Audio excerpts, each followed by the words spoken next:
여호와께 감사하라. 그는 선하시며 그 인자하심이 영원함이로다. 우리를 우리의 대적에게서 건지신 이에게 감사하라. 그 인자하심이 영원함이로다. 모든 육체에게 먹을 것을 주신 이에게 감사하라. 그 인자하심이 영원함이로다. 하늘의 하나님께 감사하라. 그 인자하심이 영원함이로다. 아멘.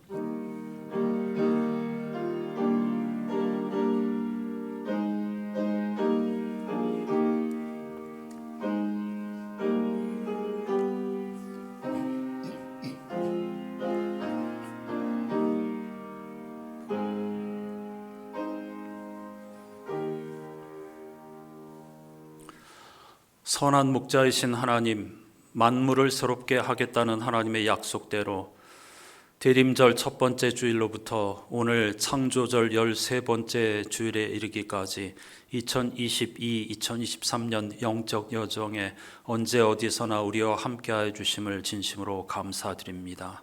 지난 한 해 동안 수많은 일들이 있었고 사랑하는 믿음의 동역자들의 떠남을 목도하기도 하였으며 전쟁과 재난과 난리 가운데 살았지만 그럼에도 불구하고 이 세상이 우연에 던져지거나 끝없이 반복되는 것이 아니라 하나님께서 아름답게 창조하신 세상의 완성, 구원과 생명의 완성을 향하여 하나님께서 일하신다는 믿음으로 공동체로서 함께 예배하면서 삶을 이어오게 해주심을 진심으로 감사드립니다.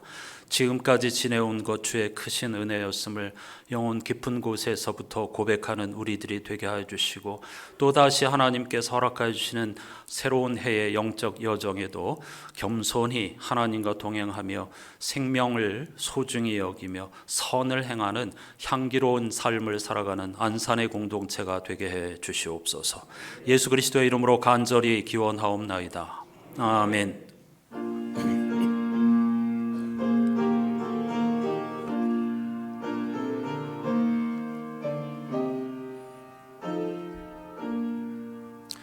주 하나님 지으신 모든 세계 내 마음 속에 그리어볼 때 하늘의 별 울려 퍼지는 뇌성 주님의 권능 우주에 찾네. 주님의 높고 위대하심을 내 영혼이 찬양하네. 주님의 높고 위대하심을 내 영혼이 찬양하네. 숲속이나 험한 산 골짜기에서 지저귀는 저 새소리들과 고요하게 흐르는 시냇물은 주님의 솜씨 노래하도다. 주님의 높고 위대하심을 내 영혼이 찬양하네. 주님의 높고 위대하심을 내 영혼이 찬양하네. 주 하나님 독생자 아낌없이 우리를 위해 보내주셨네. 십자가에 피 흘려 죽으신 주 내 모든 죄를 대속하셨네. 주님의 높고 위대하심을 내 영혼이 찬양하네. 주님의 높고 위대하심을 내 영혼이 찬양하네.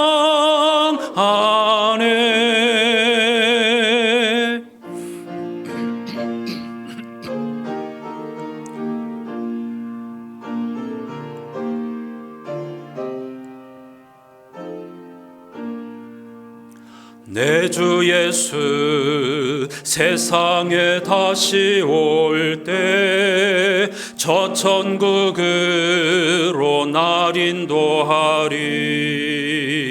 나 겸손히 엎드려 경배하며 영원히 주를 찬양하리라. 주님의 높고 위대하심을 내 영혼이 찬양하네. 주님의 높고 위대하심을 내 영혼이 찬양하네.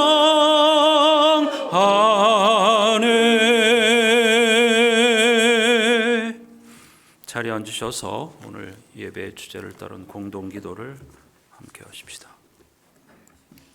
오 선한 목자이신 주님, 나는 걱정하지 않으렵니다. 죽음이 하늘에서 비처럼 떨어져 내려도, 평화가 깨지고 전쟁이 터져도, 편안하던 일상의 위기가 찾아와도 내 근심 걱정이 이런 일에 무슨 소용이 있습니까? 나는 걱정하지 않으렵니다. 아침에 내가 깨어나지 않더라도, 수많은 일들이 나를 짓눌러도 내가 해야 할 작은 일들이 아주 많습니다. 그것들을 진지하게 받아들이더라도 나는 걱정은 하지 않으렵니다. 주님은 선한 목자이기에 난 걱정하지 않으렵니다. 늙어가고 병들고 잃어버리는 것이 늘어나도, 내 힘이 줄어들어도, 장차 내 앞에 어떤 일이 찾아올지 몰라도 이 모든 것들은 오직 주님만 아십니다. 주님께서 나를 걱정해 주소서. 내가 살아가는 것은 주님께서 행하시는 일입니다. 내가 견뎌내는 것도 주님께로부터 온 것입니다. 만일 주님께서 나를 인도하지 않으신다면 나는 아무것도 할 수 없습니다. 내게서 일어나는 일은 모두 다 주님의 역사입니다. 나는 주님의 선하심을 신뢰하렵니다. 주님 손안에 내 모든 것이 놓여 있습니다. 주님 손안에 세상과 역사가 놓여 있습니다. 삶과 죽음도 그렇습니다. 내가 주님 말고 다른 누구와 무엇을 신뢰할 수 있겠습니까? 주님은 나의 목자시니 내게 부족함 없어라. 아멘. 한 해 동안 하나님 우리와 함께 하셨음에도 불구하고 주님 말고 다른 어떤 것들을 무던히 신뢰하였던 우리들, 겸손히 침묵으로 하나님 앞에 나아가십시다.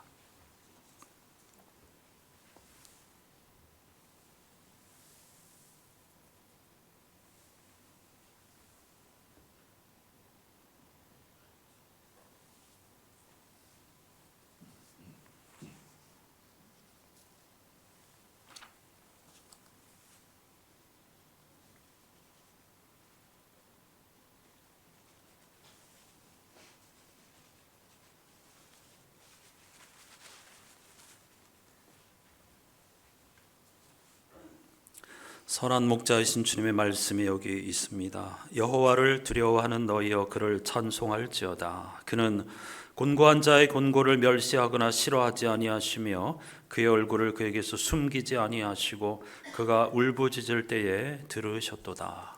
아멘.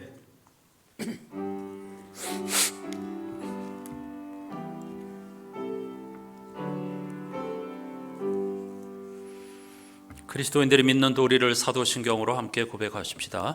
나는 전능하신 아버지 하나님 천지의 창조주를 믿습니다. 나는 그의 유일하신 아들 우리 주 예수 그리스도를 믿습니다. 그는 성령으로 잉태되어 동정녀 마리아에게서 나시고 본디오 빌라도에게 고난을 받아 십자가에 못 박혀 죽으시고 장사된 지 사흘 만에 죽은 자 가운데서 다시 살아나셨으며 하늘에 오르시어 전능하신 아버지 하나님 우편에 앉아 계시다가 거기로부터 살아있는 자와 죽은 자를 심판하러 오십니다. 나는 성령을 믿으며 거룩한 공교회와 성도의 교제와 죄를 용서받는 것과 몸의 부활과 영생을 믿습니다. 아멘. 이번 주 성서일과 앞에 포함된 시편 100편 말씀을 교독합시다. 온 땅이여 여호와께 즐거운 찬송을 부를지어다.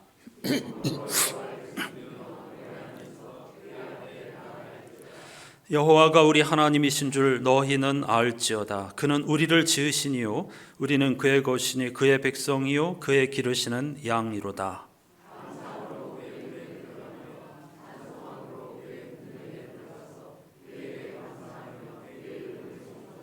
함께합니다. 여호와는 선하시니 그의 인자하심이 영원하고 그의 성실하심이 대대에 이르리로다. 아멘.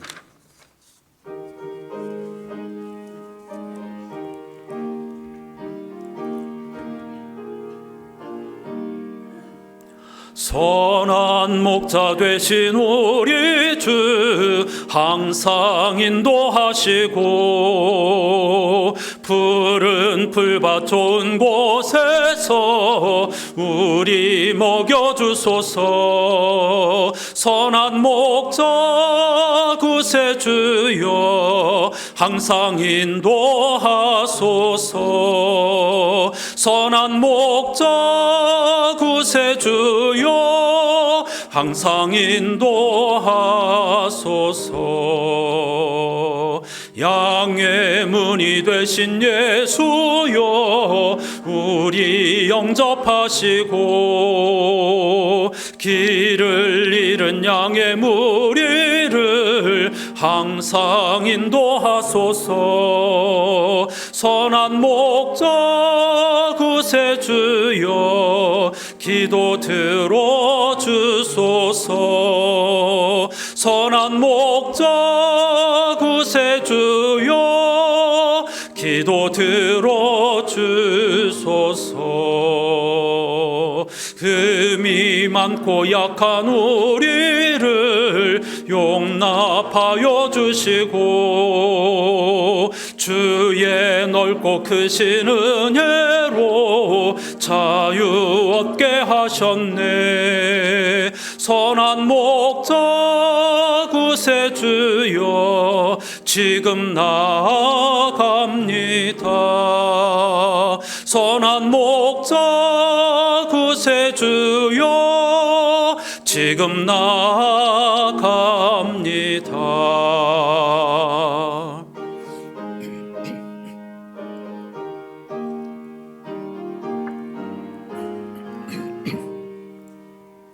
일찍 주의 뜻을 따라서 살아가게 하시고 주의 크신 사랑 베푸사 따라가게 하소서.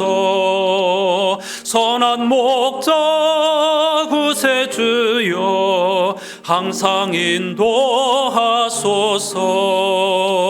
선한 목자 구세주여 항상 인도하소서.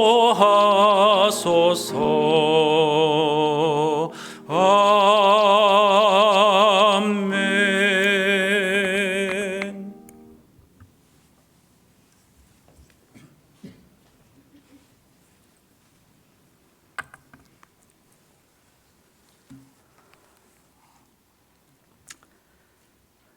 오늘은 절기상으로 창조절 마지막 주일이며 또한 다음 주일이면 예수 그리스도의 나심을 기다리는 대림절이 시작되는 주일입니다. 날마다 주님의 임재하심을 기다리게 하시며 임마누엘 주님 되시기 위하여 이 땅에 오신 예수 그리스도의 사랑을 우리 모두 기억하게 도와주시옵소서.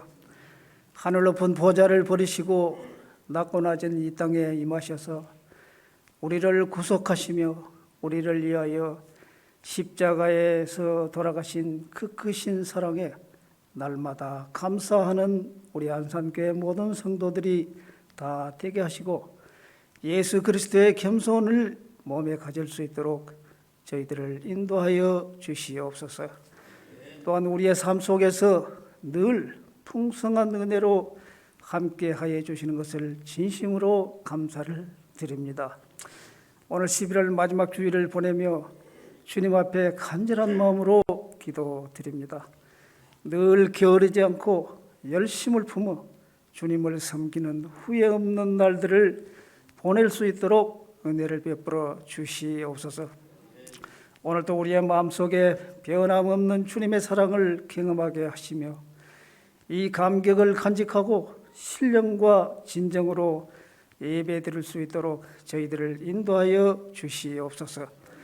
우리의 삶 속에서 위로와 사랑을 베푸시는 주님, 이 시간 주님 앞에 고백을 합니다. 주님께서 우리를 사랑하신 것과 같이 저희들은 주님을 사랑하지 못하였고 우리 이웃과 민족을 사랑하지도 못했습니다. 크고 작은 마음속 다툼에 앞장섰으며 미움과 비방으로 일관해 왔습니다. 주여, 저희들을 용서해 주시고 온전히 새로운 사람이 되게 하여 주시옵소서. 믿음이 적은 우리에게 참 믿음을 주시기를 원합니다. 또한 말씀 위에 굳게 세워주시고 믿음의 주요 온전케 하시는 이인 예수 그리스도만을 바라보게 하옵소서.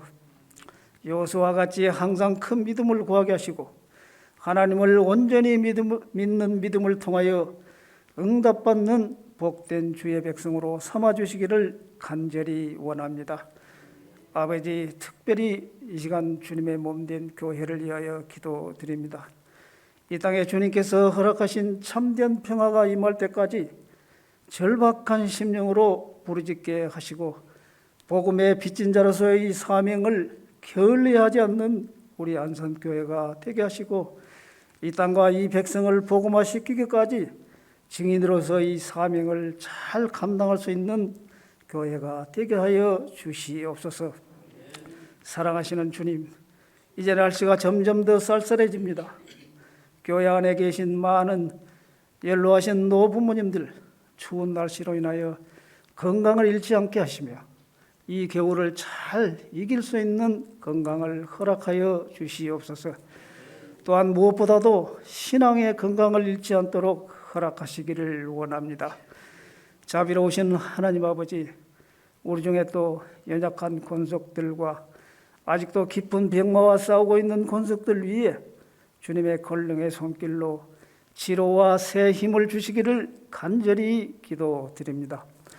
이 시간도 이 예배를 위하여 수고하고 헌신하는 귀한 영혼들을 주님이 친히 살피시고 저들의 필요를 채워주시고 저들의 수고 위에 크신 축복으로 함께하여 주시옵소서. 선한 목자 되시는 주님, 오늘 또 세상 속에서 좌절하고 고통받는 주님의 백성들을 긍휼히 여기시기를 원합니다. 캄캄한 인생의 발길에서 야곱에게 찾아오신 하나님께서 오늘 또 주님의 백성들에게 찾아오사 새 믿음과 용기와 확신을 주시옵소서. 우리는 우리의 힘으로는 광야와 같은 인생의 길을 홀로 갈 수 없사오니 전능하신 주님의 손길로 우리를 붙들어 주시옵소서. 거룩하신 하나님 아버지, 오늘 이 예배가 주께 드리는 향기로운 제물이 되기를 원합니다. 아브라함이 이삭을 번제단에 드렸던 그 심령이 되게 하시고 솔로몬이 손을 들고 주님께 구한 그 심령이 되게 하여 주시옵소서. 이 시간도 단위에 세우신 귀한 목사님의 말씀을 듣고 돌아갈 때 우리의 심령이 가벼워져서 기쁨으로 충만하게 하여 주시옵소서. 주님께서 이 예배를 주장하시고 돌아가는 발걸음도 지켜 보호하여 주시옵소서. 이 시간도 우리 모두를 성령으로 새롭게 하여 주실 줄로 믿사오며 우리 구주 예수 그리스도의 이름으로 간절히 기도드립니다. 아멘.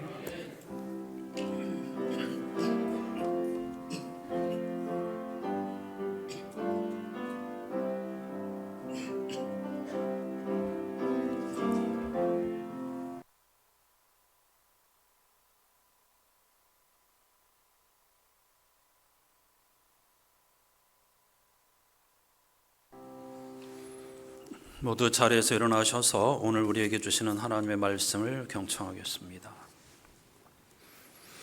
2022-23년 영적 여정의 마지막 주일인 창조절 13번째 주일에 주시는 하나님의 말씀은 구약성서 에스겔 34장 그 중에 일부를 제가 읽겠습니다.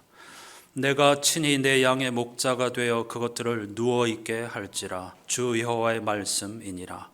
그 잃어버린 자를 내가 찾으며 쫓기는 자를 내가 돌아오게 하며 상한 자를 내가 싸매주며 병든 자를 내가 강하게 하려니와 살찐 자와 강한 자는 내가 없애고 정의대로 그것들을 먹이리라.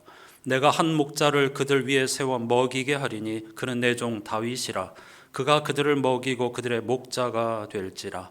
나 여호와는 그들의 하나님이 되고 내 종 다윗은 그들 중에 왕이 되리라. 나 여호와의 말이니라. 아멘. 자리에 앉으시기 바랍니다.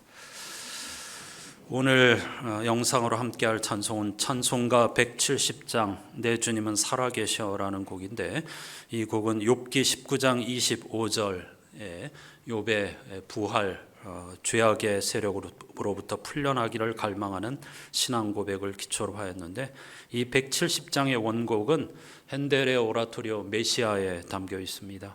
메시아는 크게 3부로 구성되어 있습니다. 가끔 제가 영상으로 소개하곤 하는데요.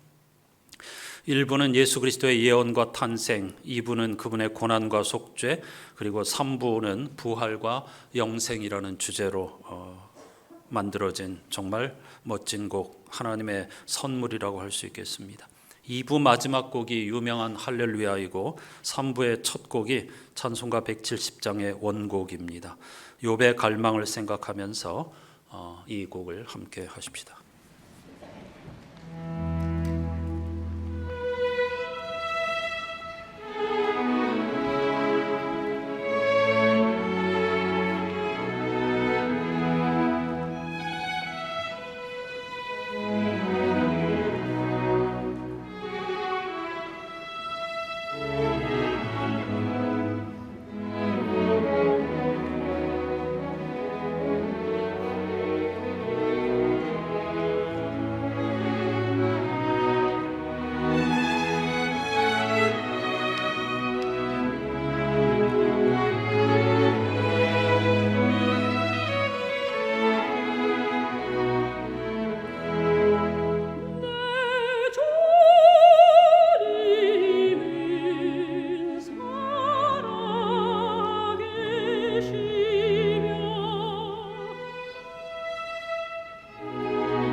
예수 그리스도께서 다시 오시리라 이렇게 노래하고 있죠. 그걸 갈망하고 있는데 성서에서 예수 그리스도께서 구름을 타고 오신다 이런 표현이 있습니다.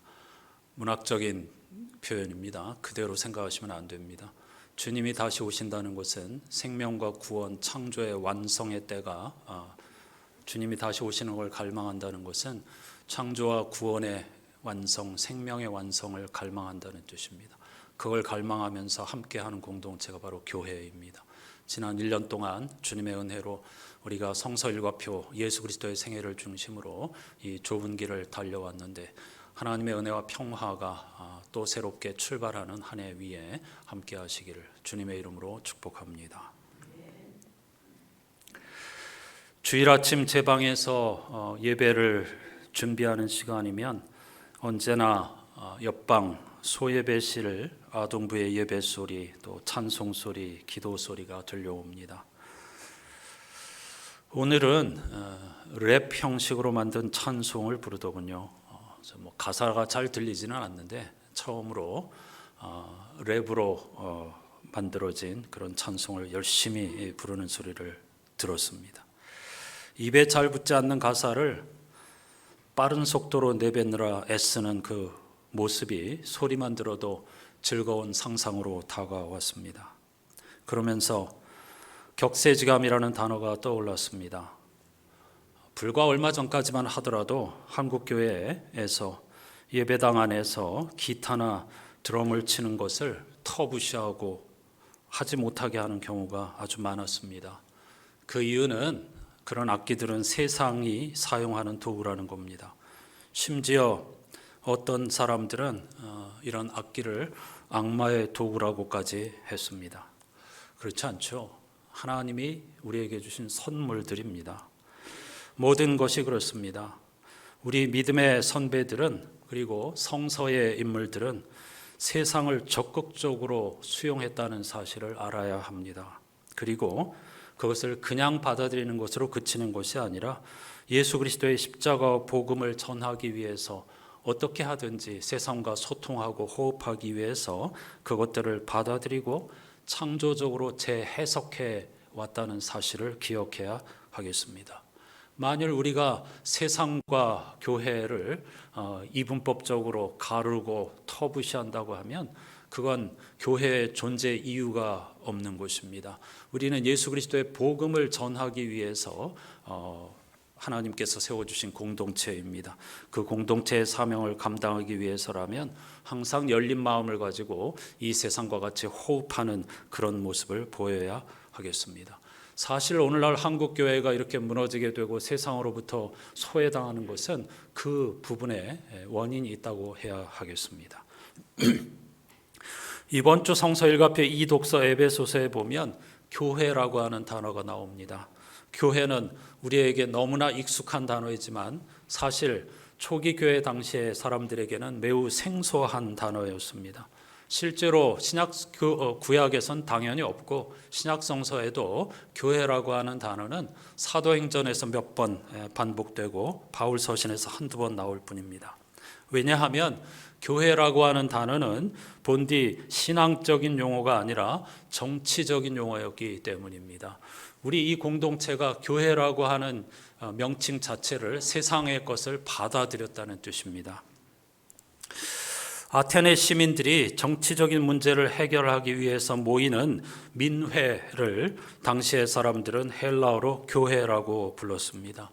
오늘날로 말하면 일종의 시의회 혹은 국가로 치면은 국회라고 할 수가 있겠습니다. 그렇게 민주적으로 서로 소통하면서 문제를 해결하는 공동체, 그것을 일컬어서 교회라고 불렀었다는 뜻입니다. 바울이 복음을 전하던 당시의 유대교는 기본적으로 회당 중심의 종교였죠.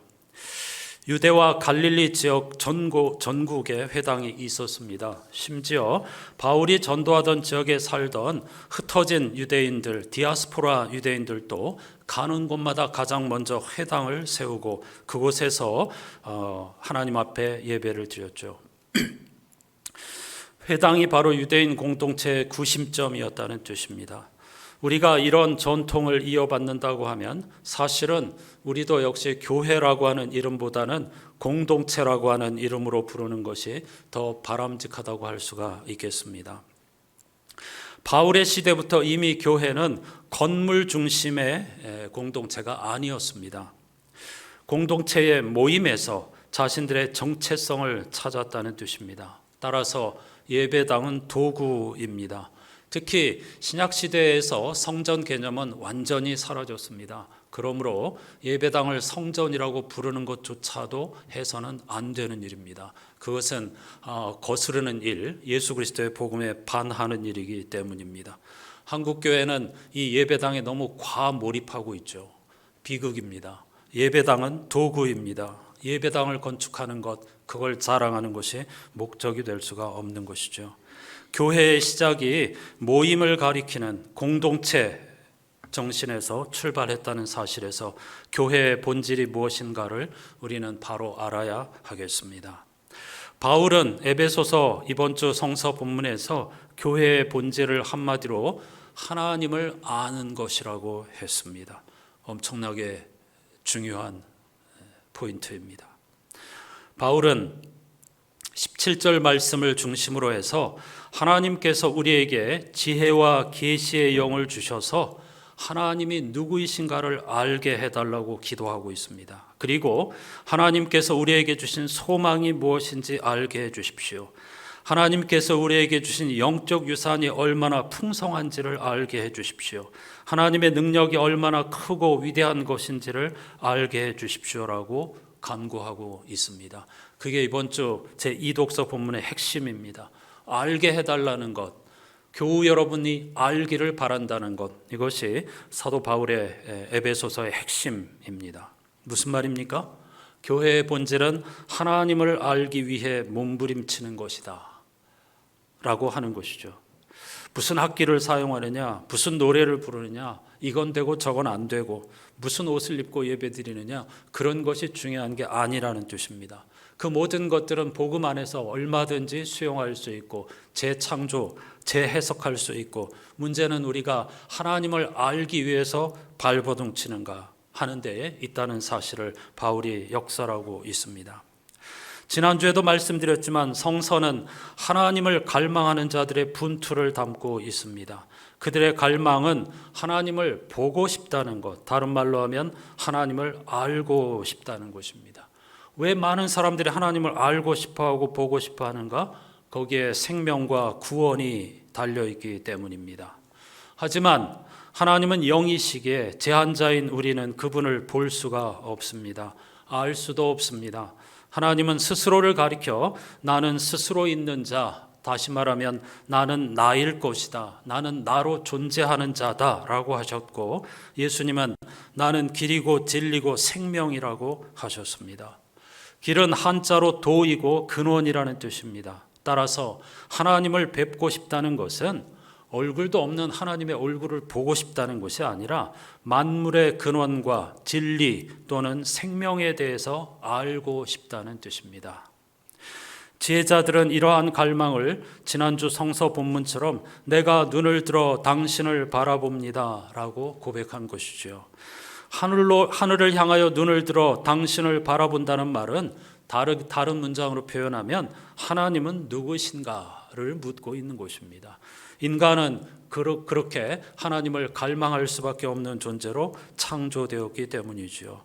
이 하나님을 갈망하는 대표적 인물이 바로 지금 요즘에 수요일과 새벽에 읽고 있는 욥이라는 인물이라고 할 수 있습니다.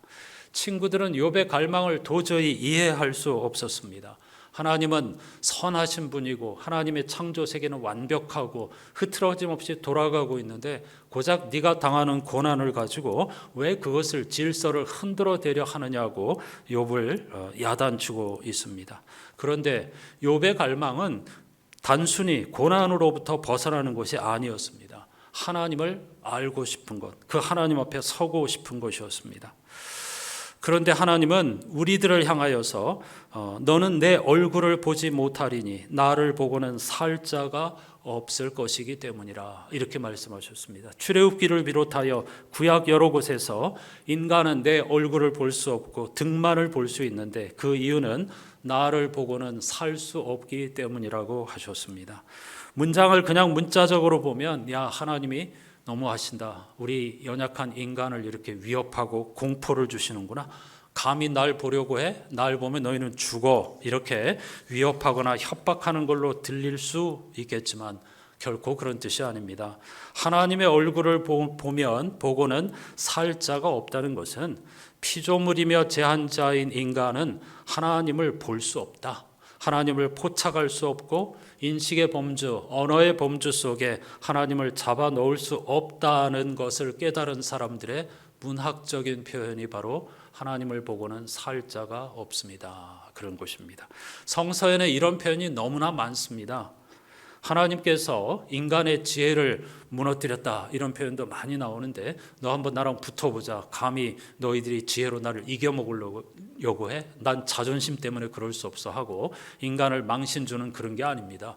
모든 지식과 언어와 인식과 수단 방법을 다 동원하여도 하나님을 알 수 없다는 것을 깨달은 사람들이 그와 같이 문학적으로 표현을 한 것입니다. 성서에 나오는 그런 표현들이 가득하다고 하는 것을 생각하면서 우리는 더듬어가면서 진리를 향하여 한 걸음씩 나아갈 수 있어야 하겠습니다. 그럼에도 불구하고 그런 제한성에도 불구하고 욥은 하나님 뵙기를 원했습니다. 알고 싶어 했습니다. 따라서 그는 하나님이 나를 죽여도 나는 그것을 포기할 수 없으며 항상 하나님 보기를 바랄 것이라고 했습니다. 하나님 앞에 설 수만 있다면 그것이 곧 나의 구원이 있는지도 모른다는 희망을 붙잡은 채로 말이죠. 욥기 1장에서 말하는 것처럼 욥은 당대에 누구보다도 진실하고 깨끗하게 살려고 애쓴 사람이었습니다. 그런데 이해할 수 없는 고난이 그에게 닥쳐왔습니다. 고난의 한복판에 그가 내던져졌습니다. 그런데 그를 위로하기 위해 찾아온 친구들, 당시의 지혜 전통을 대표하는 자들인데 하나님은 결코 선한 사람에게 벌을 내리거나 악인을 형통하게 하실 리가 없다면서 고난은 곧 그가 죄인임을 증명한다고 욥을 몰아세웠습니다. 회개하면 길이 열린다는 것입니다. 한 걸음 조금 더 나간 것처럼 보이는 이야기도 하나님께서 고난을 때때로 주시는데 그건 우리를 연단하려고 하시는 것이니까 잘 참고 견디면 정금같이 되어서 나올 거야 하는 위로였습니다. 욥의 차원은 전혀 다른 방향에서 접근하고 있는 것입니다. 욥도 그와 같은 신앙적인 명제와 공리를 이미 잘 알고 있었고 그리고 그걸 부정하는 것이 결코 아닙니다. 하지만 그는 자기에게 찾아온 고난을 통해서 신앙적인 공리와 명제 너머의 세계가 있다는 것을 깨닫게 된 것입니다. 그래서 그는 그걸 붙잡고 하나님의 대답을 듣고 싶은 것입니다. 그런데 이런 지난한 욥의 씨름 끝에 결국 욥은 이 모든 문제의 근원이 악의 세력이라는 사실을 깨닫게 되었습니다. 그래서 그 문제를 가지고 하나님 앞에 항변하면서 대답을 들려달라고 씨름하고 있는 것입니다. 그런데 바로 이런 욥의 태도가 친구들의 분노를 불러일으켰습니다. 단순하게 말하면 그럼 하나님의 창조가 불완전하다는 말인가 하면서 욥에게 더욱더 매섭게 몰아붙이고 욥을 야단치는 것입니다.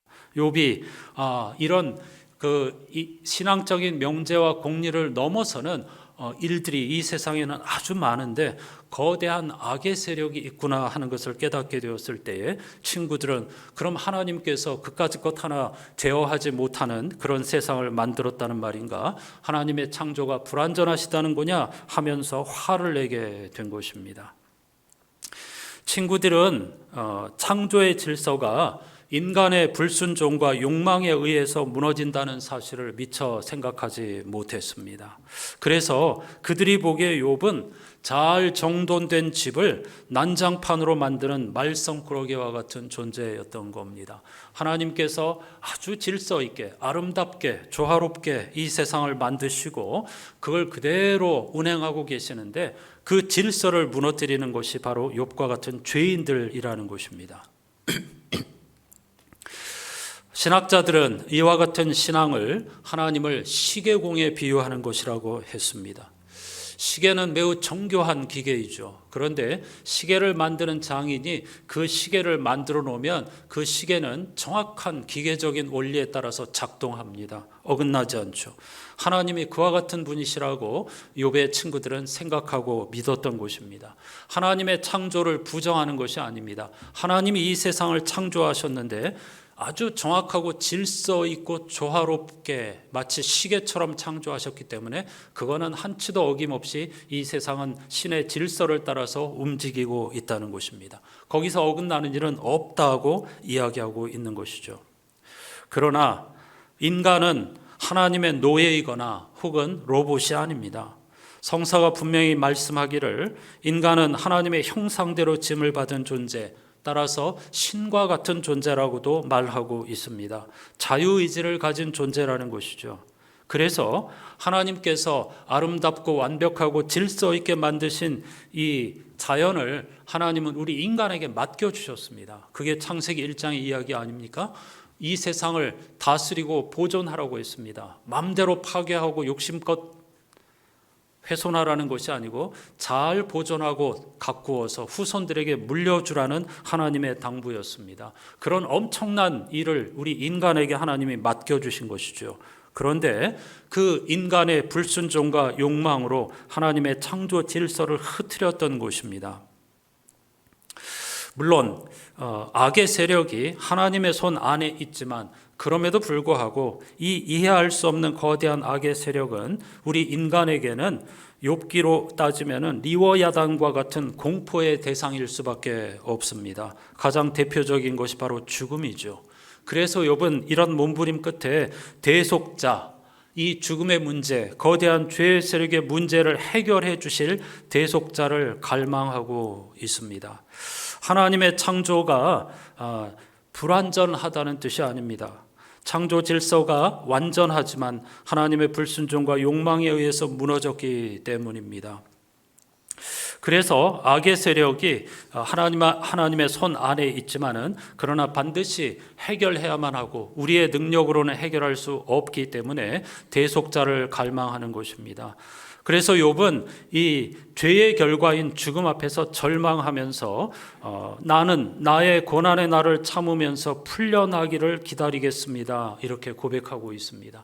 이 모든 죄와 죽음, 악의 거대한 세력으로부터 풀려나기를 갈망한다는 것인데 이 풀려나기를 하는 것이 부활이라는 뜻입니다.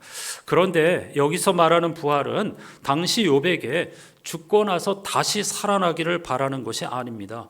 본디 부활의 뜻이 그게 아니기 때문이죠. 대속의 은혜로 인해서, 즉 하나님의 은총, 예수 그리스도의 그 대속의 은총으로 말미암아 죽음과 불안과 공포의 세력으로부터 풀려나기를 갈망하는 것입니다. 그게 바로 바울의 갈망이었습니다. 그런데 친구들은 전혀 이 욥의 갈망이었는데 친구들은 이 욥의 갈망의 깊이를 전혀 이해하지 못하였던 것입니다. 욥이 풀려나기를, 그것은 죽은 다음에 소홀에 내려간 다음에 다시 살아나기를 갈망하는 것이 아니고 죽음과 불안과 공포의 세력으로부터 풀려나서 진정한 자유와 평화를 누리기를 갈망한 것이었는데 그건 곧 우리 성도들의 갈망이 되어야 하겠죠. 이런 욥의 갈망 앞에서 친구들은 뭐라고 이야기하느냐면 무언가 대속자, 나의 죄를 대신 속죄해 주는 그런 그 대속자를 희망하는 것은 매우 수치스러운 생각이다. 이렇게 또 욥을 공격하고 비난하였습니다.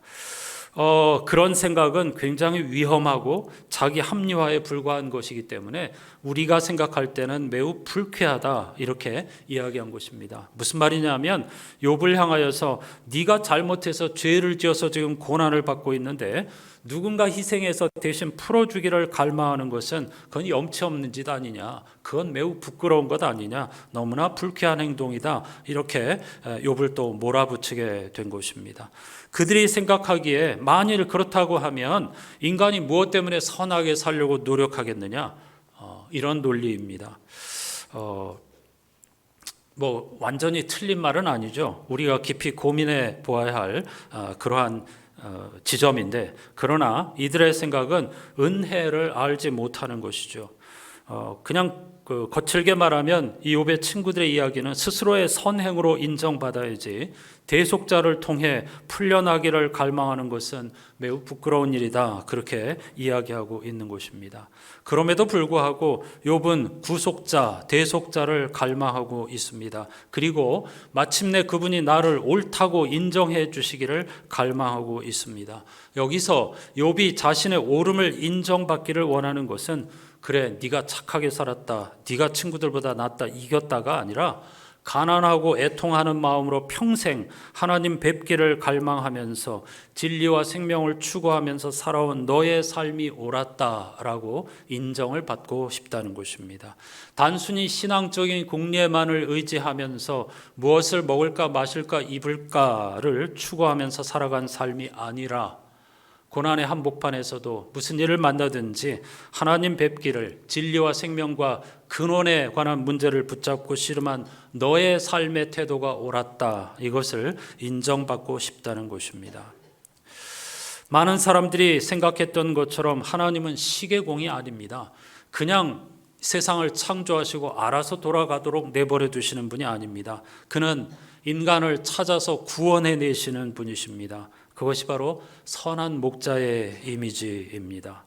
초기 기독교가 가진 이미지 가운데에 성도들을 가장 기쁘고 그리고 감사하게 그리고 평화롭게 했던 이미지가 바로 선한 목자의 이미지입니다. 잃어버린 양을 데리고 집으로 돌아오는 예수 그리스도의 이미지 말이죠. 그것보다 그들에게 더 큰 기쁨을 안겨주는 것은 없었습니다. 그래서 어떤 면에서 보면 성서는 선한 목자와 관련한 9개의 이야기로 구성된 책이라고 할 수 있습니다. 이건 기회 있을 때마다 여러분에게 말씀드리겠지만은, 우리는 보통 선한 목자 하면 시편 23편을 떠올리는데요. 성서 전체에는 구약에서 모두 4번, 신약에서 모두 5번, 모두 9번에 걸쳐서 시편 23편으로 시작하는 선한 목자 이야기로 가득 차 있다고 말씀을 드릴 수가 있겠습니다.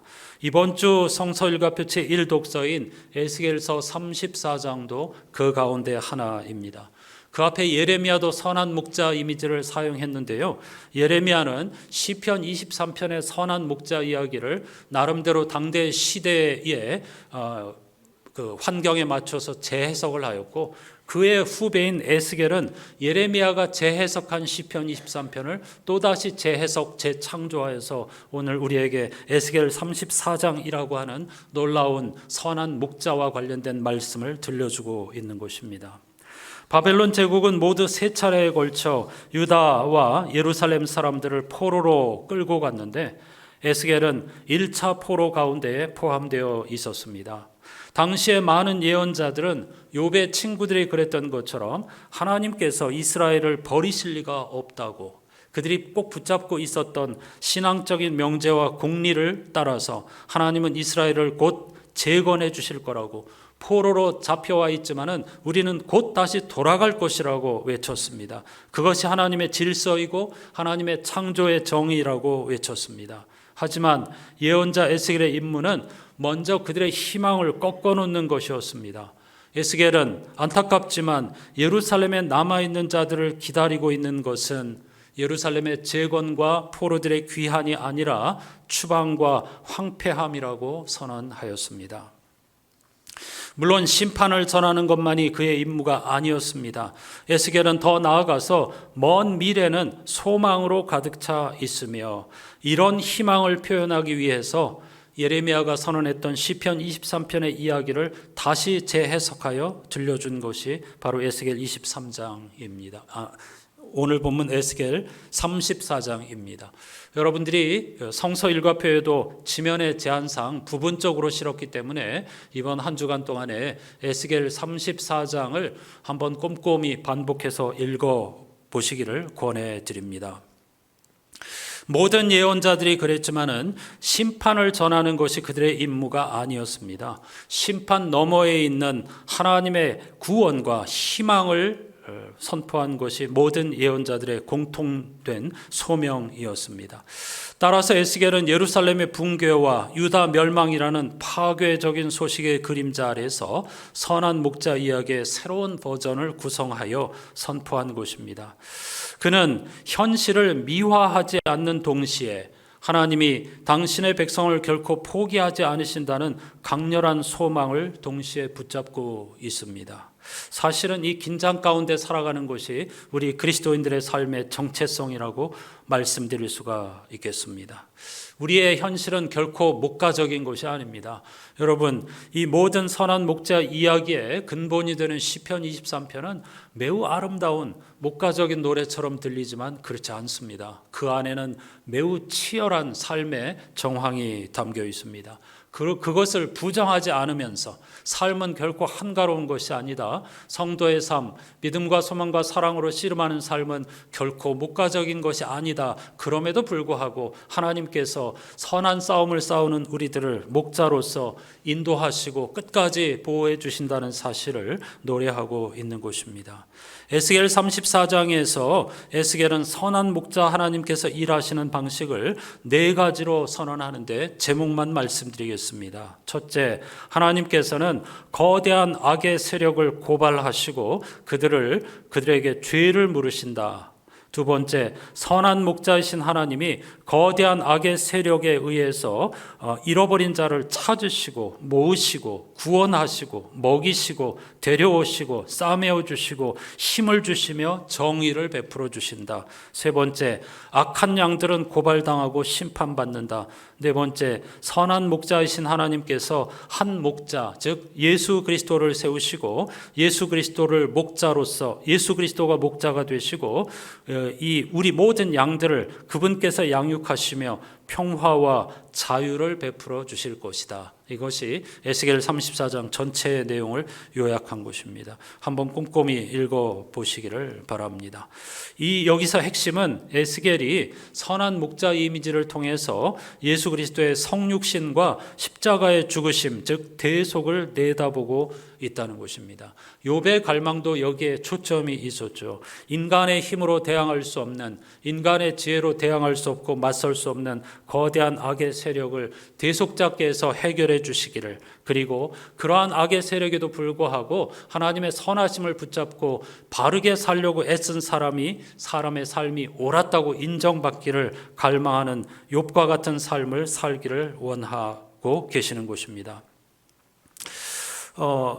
이 에스겔이 내다본 것처럼 하나님께서는 예수 그리스도를 우리에게 보내주셨고 십자가와 부활을 통해서 우리를 구원해 주셨습니다. 거대한 악의 세력에 빠져 공포와 두려움과 절망 속에 살아가는 우리들을 시계공처럼 그냥 내버려 두시는 것이 아니라 친히 찾아오셔서, 그것이 성육신이죠. 그리고 우리를 구원해내셨는데 그게 바로 십자가의 죽으심입니다. 하나님께서는 예수 그리스도를 통해서 구약의 약속대로 그 일을 이루셨습니다. 하나님은 어제도 오늘도 내일도 이 일을 하고 계십니다. 그것을 요한계시록 마지막 부분에서 하나님은 나는 만물을 새롭게 하고 있다 이렇게 말씀하셨습니다. 만물을 새롭게 하고 있다는 것은 생명과 구원의 완성을 위해 지금도 일하고 계신다는 사실입니다. 사랑하는 여러분, 예수 그리스도의 십자가에서 모든 악의 세력은 사망 선고를 받았고 예수 그리스도의 부활로 새 창조가 시작되었습니다. 주님이 잠자는 자들의 첫 열매가 되셨습니다. 우리는 지난 한 해 동안 대림절로부터 시작하여서 오늘 창조절 마지막 주일에 이르기까지 생명과 구원의 완성을 향하여 달려왔습니다.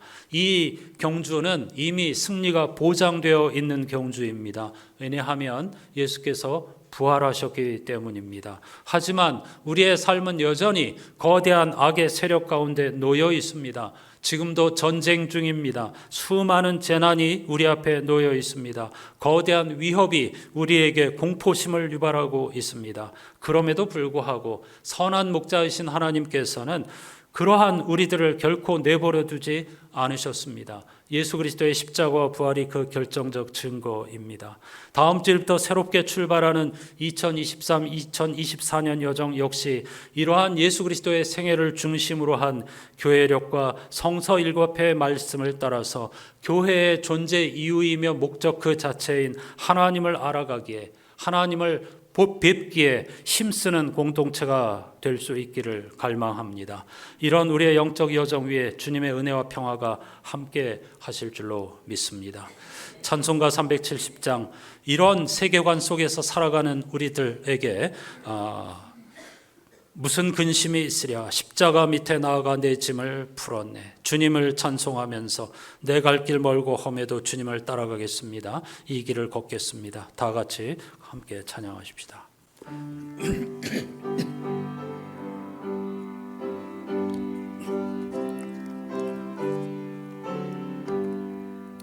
주 안에 있는 나에게 딴 근심이 있으랴, 십자가 밑에 나가 내 짐을 풀었네.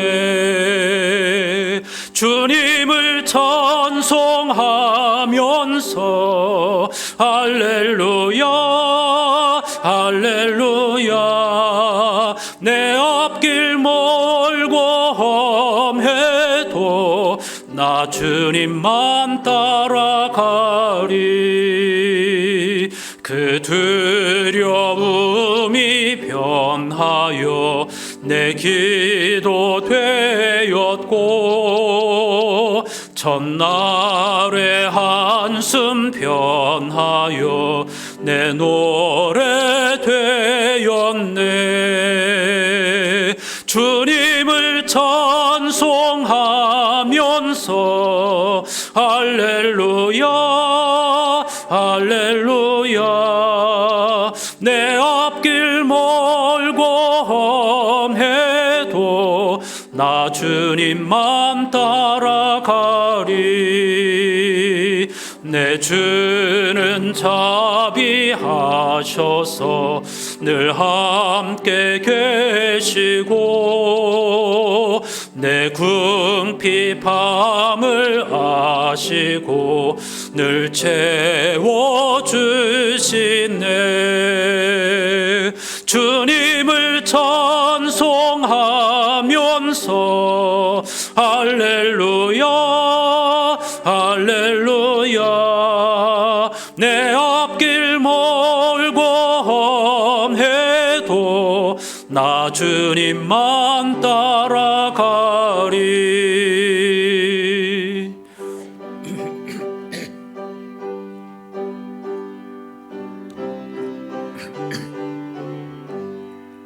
내 주와 맺은 언약은 영불변하시니, 그 나라 가기까지는 늘 보호하시네. 주님을 찬송하면서 할렐루야 할렐루야, 내 앞길 멀고 험해도 나 주님만 따라가리.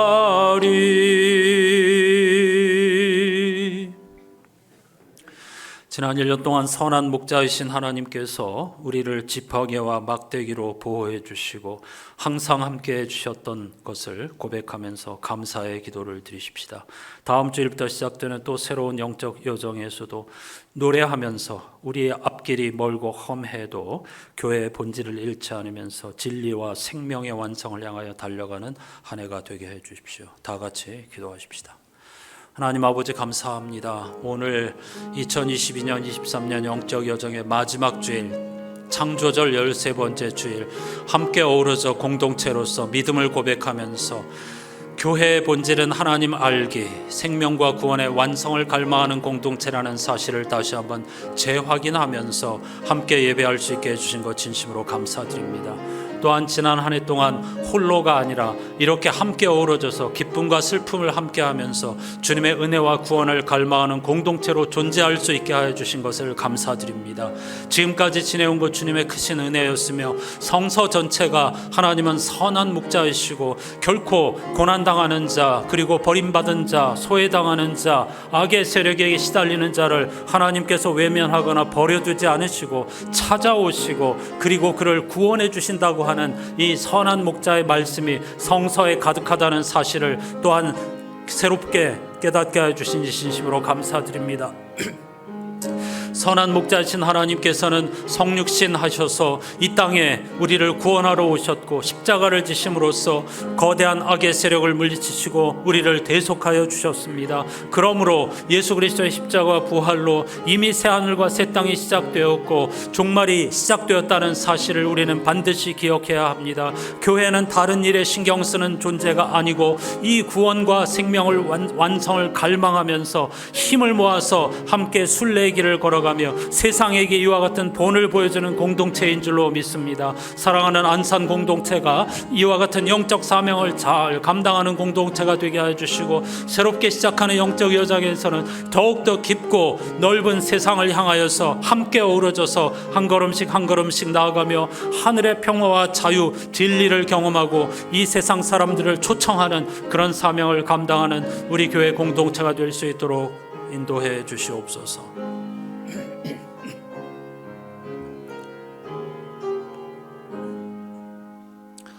선한 목자이신 하나님 감사합니다. 새초부터 새말까지 우리와 함께하여 주신다는 약속 그대로 지난 대림절 첫 번째 주일부터 오늘 창조절 13번째 주일까지 52주를 한결같이 선한 목자로서 우리와 함께하여 주시고 우리를 구원하여 주시고 하나님 나라를 미리 맛볼 수 있도록 인도해 주신 것을 진심으로 감사드립니다. 하나님께서는 결코 창조하신 세상을 내버려 두시는 분이 아니십니다.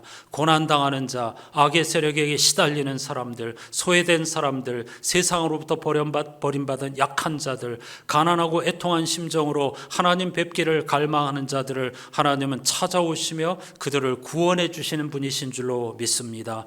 예언자 에스겔의 약속대로 하나님께서는 다윗의 후손 예수 그리스도를 우리의 목자로 보내어 주셨고 그분의 십자가와 부활을 통해서 이미 우리는 구원을 받았습니다. 하지만 그 구원은 아직 완성된 것이 아니고 우리는 이 세상에서 살고 있기 때문에 아직도 거대한 악의 세력에 전쟁의 위협에 여러 가지 그 말로 닿을 수 없는 재난과 죽음의 위협 가운데서 살아가고 있는 것이 우리의 삶의 자리입니다. 그럼에도 불구하고 선한 목자이신 하나님께서 끝까지 우리를 보호해 주시고 이렇게 진리를 추구하면서 생명과 구원 완성을 향하여 몸부림치는 삶이 옳았다는 것을 인정받기 원하는 성도들의 왕이 되어 주실 줄로, 목자가 되어 주실 줄로 믿습니다. 지난 한 해 동안 우리가 함께 할 수 있게 해 주셨던 것 감사드립니다. 다음 주일부터 시작되는 새로운 여정에 더욱더 깊은 은혜의 세계로 우리가 한 사람도 빠짐없이 다 어우러져 달려가게 도와주시고 빛을 보게 해주시고 하나님 나라를 경험하게 도와주시고 오늘 에베소서의 사도 바울의 간절한 갈망처럼 하나님을 알기를 힘쓰고 거기에 우선하는 우리 교회 공동체가 되어서 많은 사람들을 진리와 생명의 세계로 초대하는, 그리고 그 기쁨을 함께 나누는 우리 안산교회 공동체가 되게 해 주시옵소서. 함께 해주신 하나님의 은혜를 감사드리며 드린 예물을 기쁘게 받아 주옵시고 30배, 60배, 100배의 결실이 있게 해 주시옵소서. 예수 그리스도의 이름으로 간절히 기도하옵나이다. 아멘.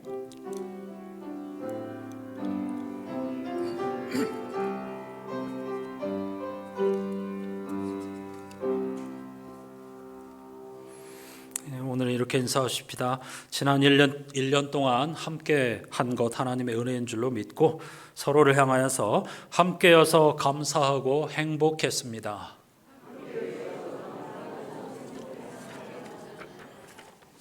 우리가 혼자가 아니라는 것 매우 중요한 하나님의 은총이죠. 내년에도 함께 순례자의 길을 걷고 또 많은 사람들을 이 구원의 은혜에 초대하는 우리 교회가 될 수 있기를 갈망합니다.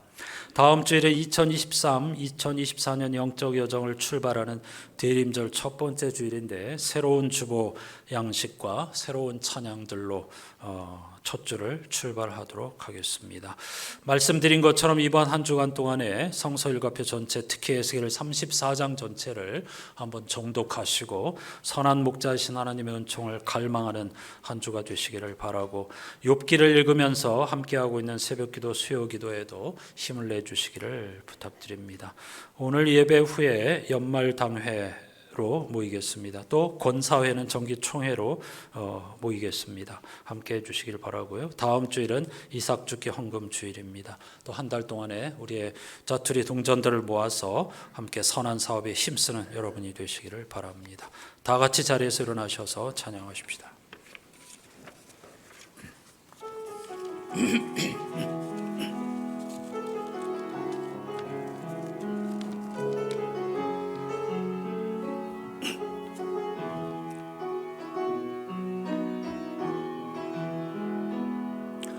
이 세상을 살아가는 동안에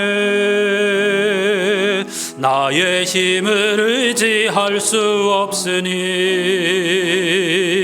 기도하고 낙심하지 말 것은 주께서 참 소망이 되심이라.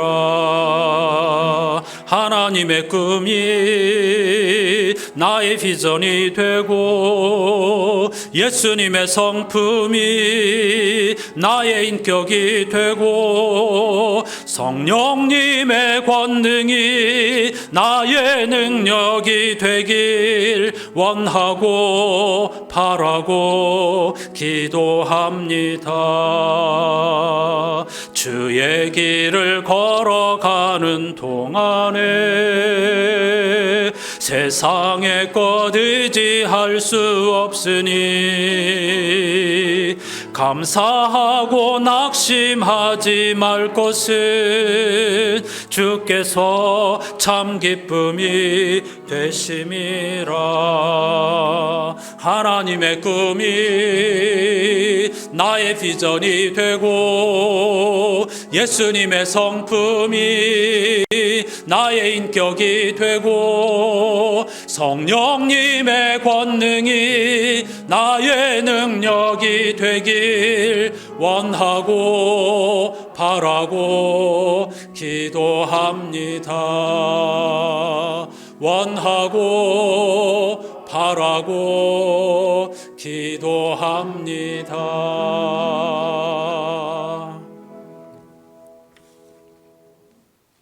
내가 그들 위에 한 목자를 세울 것이다. 바로 나의 종 다윗이다. 그가 그들을 먹이고 그들의 목자가 될 것이다. 그리고 나 하나님이 그들의 하나님이 되고 나의 종 다윗이 그들의 왕이 될 것이다. 나 하나님의 말이다. 아멘.